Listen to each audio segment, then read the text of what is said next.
Homestead Miami Speedway, home of the final race of the NASCAR Sprint Cup Series season. To win it all, everything has to go your way.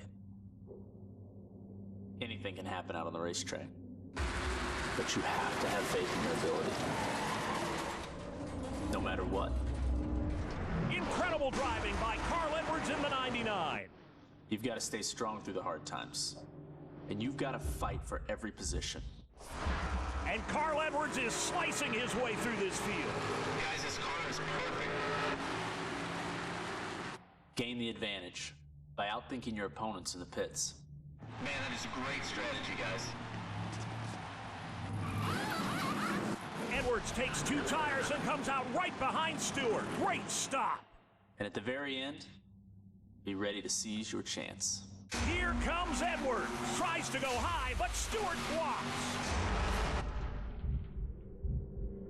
This is going to be a close one.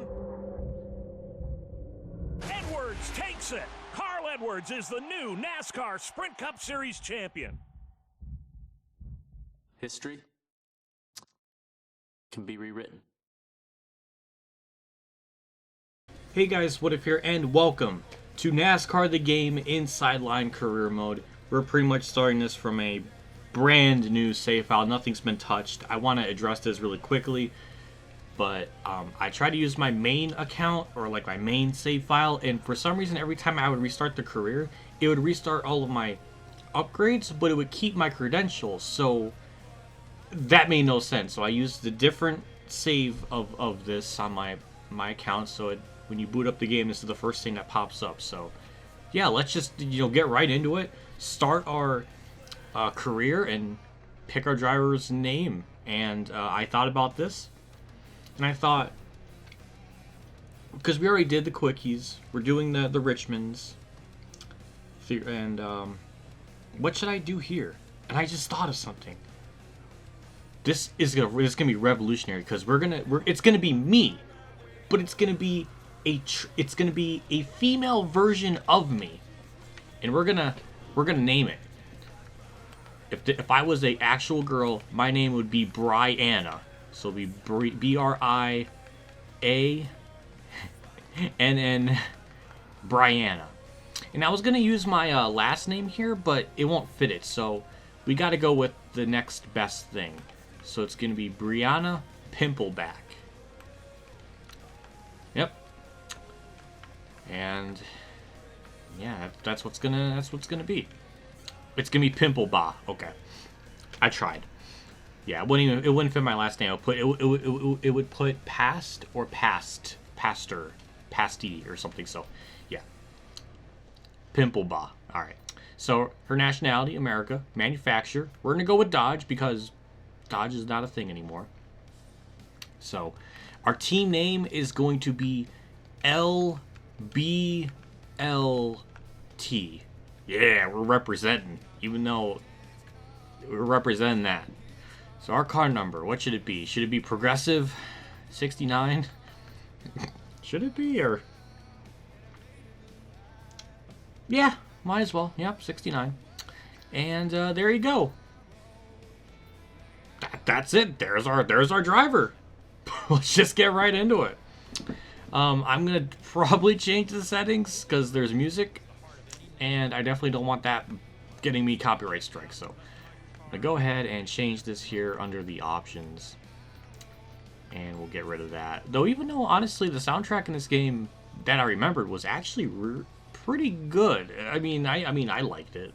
And again, my taste in music is so horrible. I don't know if it's really one to judge, but yeah, that's really it.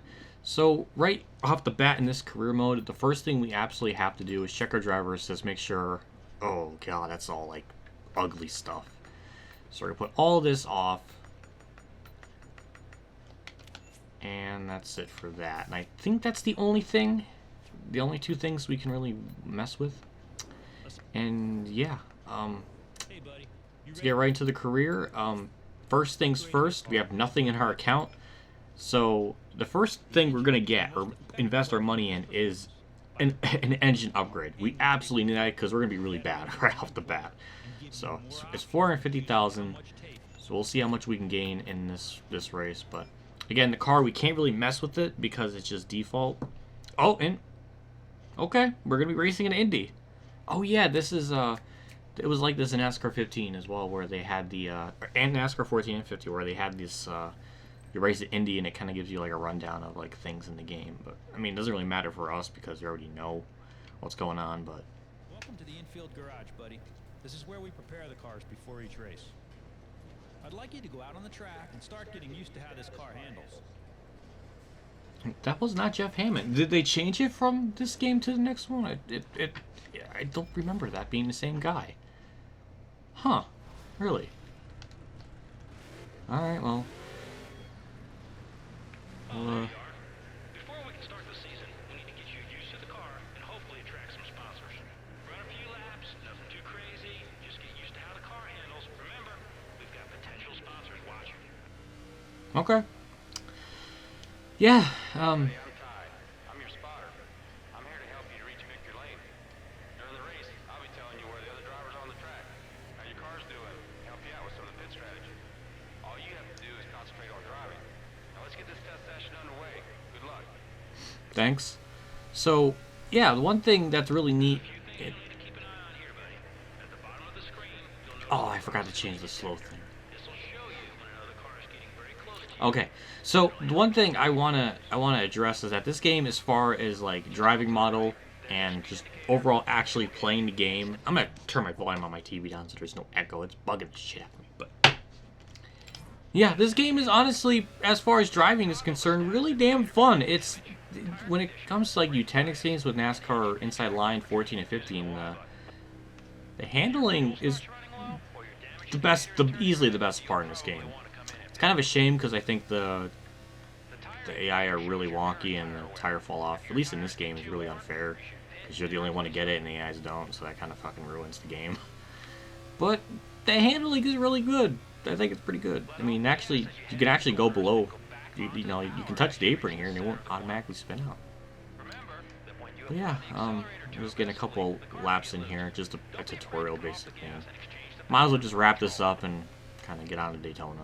Alright, we'll wrap this up. Our right sides are just absolutely destroyed already. As we're gonna speed in pit row by a good lot. So that's lovely. But that wraps up the little tutorial thing. At least it's more interesting than 2011, so, I mean, there's that, so, yeah, but let's just get into the actual career mode of things. Good work out there. I've been watching the way you drive. Okay, apparently this is the assist that I need. It's your style.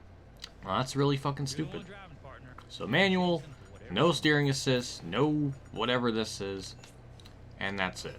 I already changed them. I don't know why. Well, you know what? We're going against what the game thinks I should do. I don't think it understands that I am a god among men in terms of racing talent. I damn near won the core championship. So that must mean something in that clout. So that's what we're kind of, you know, we're not going to listen to what the game says. So yeah, the career mode. I've explained it in a vlog, but pretty much what it's going to be is This is our first 2 races apart, credits based on and these are going to be 5% races and all that. Trust me, that sounds like a bad idea, but with tire fall off burning off this bad in this game compared to the user and the AIs, it's going to make it challenging and interesting, so don't worry. It's not going to be a blowout. So new sponsor, hey, we got Mali, so hooray. Even though that goal, we're not going to get that goal. I don't know what it's trying to... No way we're going to get that. And hey, it's on the bottom there. Isn't that something? Kind of having crazy expectations for us to get the pole, but... Our season is centered Alright. around the I don't think we got any credentials for... Oh, wait. No, we didn't. Wait. No, we did. We did, actually. What? We got 50,000. Okay. Alright, well, that's good, I guess. But yeah, let's get right into it. We're going to do the duels and hope we get a good starting spot. So, just going to get into that, do qualifying, and see what happens. Here's our weekend settings. Once we change this and hit accept, we cannot go back on this. So, race length, we're going to bump this up just to 10% just for the duel, just because they're so short. And 1% tire and fuel, damage on full. And that's it. So now let's get into qualifying and do all that stuff. Off turn 4, our first lap is a 48.95. That got us last. And this one will be a good chunk better, but I don't know by how much. Oh, 43rd. And that means we're going to be last in the duel. Man, this is... Yeah, we do not have speed. Even going through the gears, like we actually... I'll show it in the duels, but man, when we actually went into gears, we lost speed. Like it actually, we lost a mile per hour. Oh my good lord, it was just, oh, that was awful. But yeah, I'll show you that real quick. It's, man, I don't think we're gonna have any kind of speed. I don't know. It's time to set the starting lineup for the Daytona 500 with a pair of 150-mile qualifying races. The duel at Daytona. I'm Mike Joy with Darrell Waltrip. Mike, these races are fun because the driver has one responsibility. Don't wreck the car. Go out there, get some information, kind of prepare for the Daytona 500. So go out there, drive smart, and oh, by the way, try to win. This is the opportunity these teams have been working on all winter. It's time to go earn a spot in the Daytona 500 or load up and go home.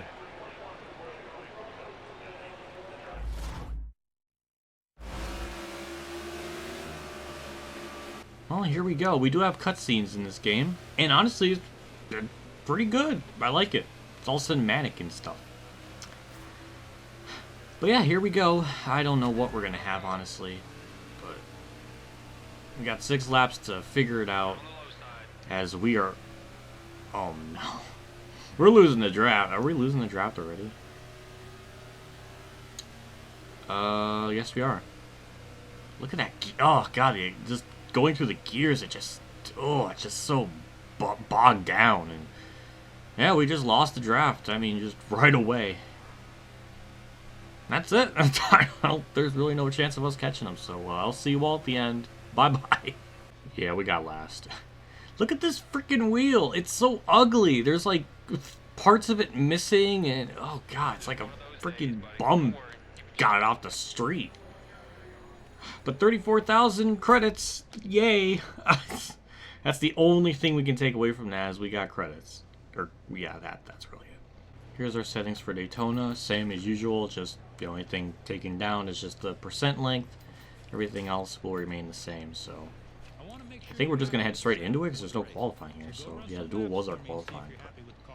I don't know what we can do, honestly. It just didn't seem like we had any kind of speed. So, we'll just try to, I guess, ride it out, get some points or credits or whatever, and just try to save up enough money to get that engine upgrade because we're going to definitely need that first and foremost before we do anything.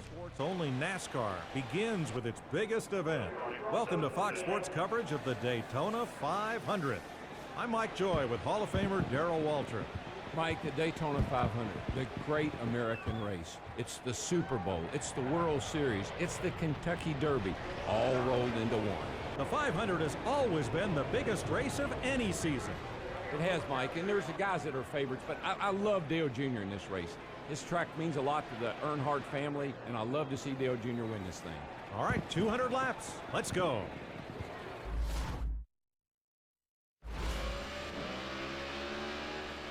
Alright, so we're last in Brianna Pimplebah career. I mean, I don't know what we can expect. We already are having a slow start as the inside line just kind of stopped there. The outside line actually got a better start. I don't know what happened though. Damn it, damn it, I redid my brake bias thing, so I usually mess with that after restrictor plates just because you can get a little more speed out of it, or it just helps. You don't really need brakes here. And I already lost the lead, so... Or lost the lead, I mean lost the pack, so... Alright, we're just gonna run in last again here. Thank God I'm doing a Phoenix after this, because this would be a really waste of a part. Still more of the same, we're 10 seconds off the pace, and we definitely don't have speed. But I assure you, we will make the chase in this somehow. Back in my younger days, in my youth, I used to get into the chase in the first season. The early part of this sucked really bad, but we did get to a point where we were at least not, bad. So it's going to happen. Even when I was playtesting this for this series, just, recently, I was able to get the car to a point where it was semi-competitive and be in chase contending spot, so at least be eligible for it. So it's certainly doable. He may seem kind of ridiculous, but it's gonna happen. And you can look back on this part and just say, you know what, he called it. And I really hope I'm right, because if I'm not, then oh boy, that's gonna come to haunt me later. And I do want to remind you that this is all default setup, no custom setups or anything, just strictly default. So just want to remind you and make that clear. So yep, just like the duels, we'll get last. Robbie Gorin at the last second got the fastest lap time, so good for him. That was, oh boy, 40,000 from that. Well, that's good. I think we just cracked over 100,000 in our stuff, so hooray. Oh, that was rough. Kevin Harvick won the race. I think he led all the laps. David Reagan got second. Bobby Labonte 7th. Mark Martin 8th. Regan Smith 9th. And Brad 10th. Alright, let's just move on. 43rd in the standings. And Truex 37th. I didn't even notice that. So he goes from winning Daytona 500 in the 2011 career to getting 37th. What a heartbreak. But he should be overall... Oh, look at that. There are sponsors interested. Hey, you ran like shit. We gotta give you some money. Like, what? Okay. So already... Wait, alright, I don't know where it was placed, but alright. So upgrades, I think we're about over 100,000. So yeah, we're good. Fourth of the way there, a little bit roughly. I don't know, but nothing really to upgrade. I mean, we can improve the qualifying and stuff, but I just want to save our money because the engine thing is the most important one we need to get, and other stuff is, yeah, we'll kind of. Well, I mean, we can look at it now. So yeah, first and foremost, engine is the most important one. Then there's chassis, which is expensive, but compared to comparing level 2 chassis to a level 1 engine, or level 2, it's different. It's totally engines are more expensive. But yeah, so you got chassis, then you got brakes, you got 3 levels of that. Transmission, you got 4, and development packs. You can we only have to worry about qualifying and performance. Maybe durability later, but those will help out too later on. But first, we gotta get the engine up. So let's get right into Phoenix. This is usually a track where the AI aren't. It's not like Daytona, so I can at least expect to not run last. So there is that. So let's get into qualifying and hope we have a good run. Here's our settings like usual. Not gonna really change this throughout the season, so we'll accept that. And now let's get into qualifying. Off turn 4. First up is a 27.9, and this one, I don't know if it'll be better. I don't think so. But 39th, hey, that's not last. So that's good. And also, some of these tracks, man, the AI are just really dumb. So we might be able to cheese some extra spots by them just going all over, because that's usually what happens here. But we'll see who got on the pole here. It was Harvick. See, look at that, Truex 7th. So yeah, he does run pretty good in this game. So I think we can expect him to be in the chase it, but yeah, let's get to the pre-race stuff and hop into it. Welcome to Fox Sports coverage of the Subway Fresh Fit 500. Mike Joy with Darrell Waltrip for this annual Duel in the Desert. Mike, it's an interesting racetrack. It's 1 mile. It's been reconfigured, and they got that dog leg up the back, and that opened up some passing lanes, if you will. You can cut that dog leg, but you got to be careful when you come back up on the track. The 1 mile Phoenix International Raceway sits in stark contrast to the 2.5 mile superspeedway at Daytona. Today, we'll have a chance to see who the early season flat track specialist of the NASCAR Sprint Cup Series is.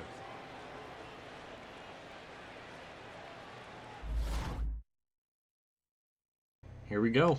Well, yeah.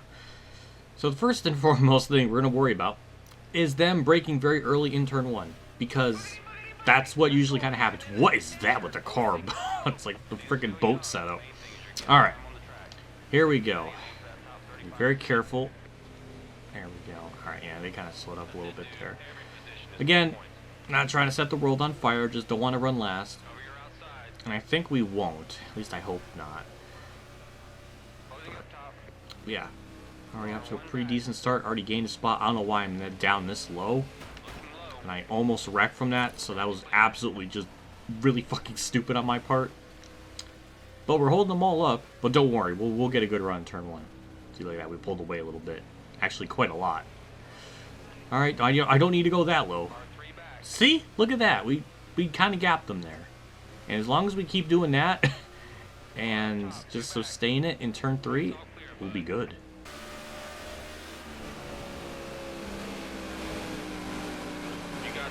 Am I really going to make a pass on the outside like that?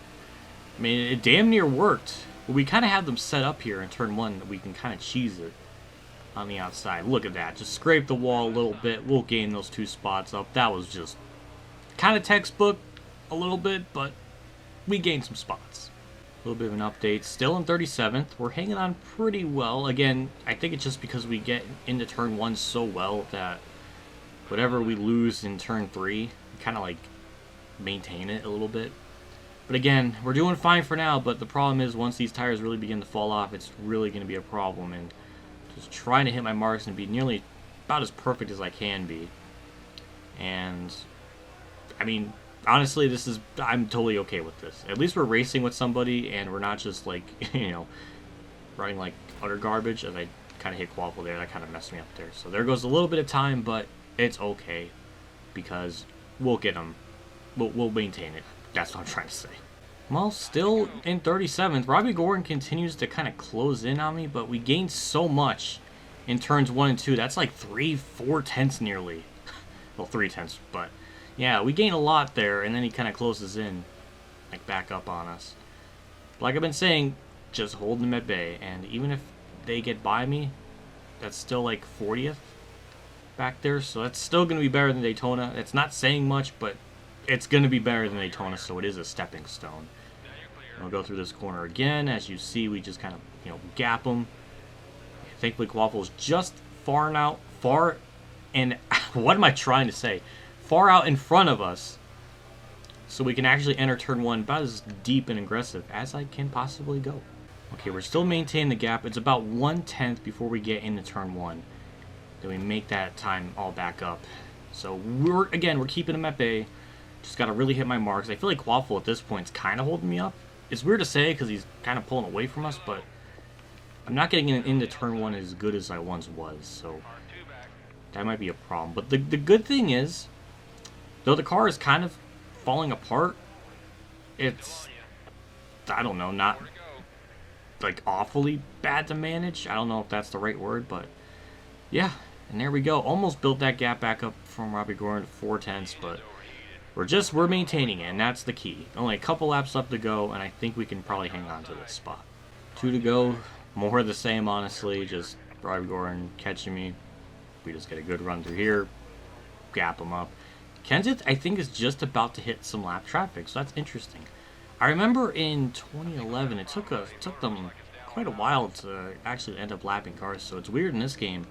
It seems like the leaders can lap, you know, cars quicker and a lot faster than I think any other NASCAR game. I think maybe NASCAR 9 might have been about the same. I'm not too sure, but yeah, white flag for ourselves. We kind of got through turn 1, went in there pretty damn aggressive, almost went way down below the track. But as long as we hit turn 3, I think we'll be fine. Again, the car is really sucking at this point, and Robbie Gordon's right there, so we're just gonna park the bus here a little bit, keep it on the bottom, do a little bit of blocking if we need to.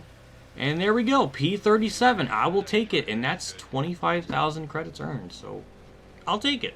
Solid, clean, calm, and better than Daytona. That's really all I can ask for, considering how bad that went. Well, we gained a spot. We're not last anymore. And the new points leader, I know Kenseth won. Still Harvick, but and that's really about it. The points are going to probably shake up for the first couple of races, so I kind of expect that. Truex went from... Oh, he gained 14 spots. Oh, yeah, that was a good point day for him. But yeah, that's it. Again, we don't have enough money to really upgrade anything. We're still good. 300,000 away, so... Yeah, and then after that, we'll probably get another chassis. So that's 140, which shouldn't take nearly as long. And then once we get a little bit of something, like a little bit of speed, then I think we can start building that and piling that up and then getting stuff a little bit quicker. But it's going to be a little rough here on the start. But yeah, that's it for me in this part. A big shout out to my Tier 3 Patreon supporters: Down Reynolds, Weather Bros, KamikazeGames, Ronnie Lazzarine, Dave 500 Champ 15, Racing News Now, Alan Gray, Matthew Murray, MotorsportsGames, and Jeff Gordon for donation again. I can't ever thank guys enough for contribution and support to the channel every single month like this. It does me a lot, and I'm so grateful, and I really appreciate it. I'll see you all next part for, I don't know what races we have. We got Vegas and Bristol. Ooh, Bristol. We'll have a chance to not suck there, so that'll be interesting. And then in this game, the invitational events return, but they're part of the actual career mode, and if you complete them, you will get, like, credits and stuff. So it plays a more prominent role here. So, hey, Technics kind of improved on something, or made the invitational events a little more meaningful. So that's good. So yeah, maybe we'll do that after Bristol. I don't know, but maybe we won't. I don't know. But yeah, it'll happen throughout the season. I think there's like 8 of them in the season, I think. But yeah, they'll definitely help out with credits and stuff. So I'll definitely be doing those. But yeah, that's it for me. I will see you all next part, and I'll see you all later. And as always, have a good day, everyone.